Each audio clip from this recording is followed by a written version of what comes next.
Hey everyone, in this guide, I'll show you how to increase volume in Audacity.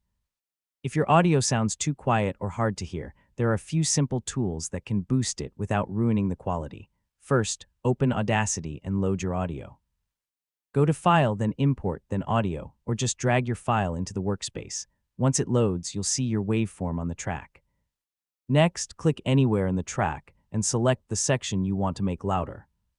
If you want to increase everything, just select the entire track using Ctrl+A on Windows or Command+A on Mac. Now go to the Effect menu and choose Amplify. This is the main tool for increasing volume in Audacity.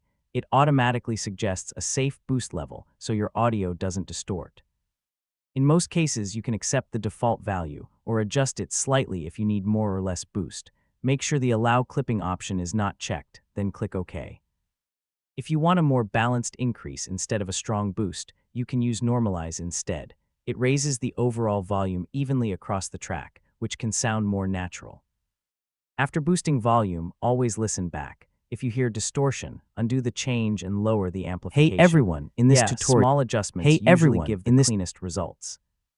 And that's how to increase volume in Audacity. Use Amplify for a strong boost or Normalize for a smoother balance, then fine-tune until it sounds right. A few small tweaks can make a big difference.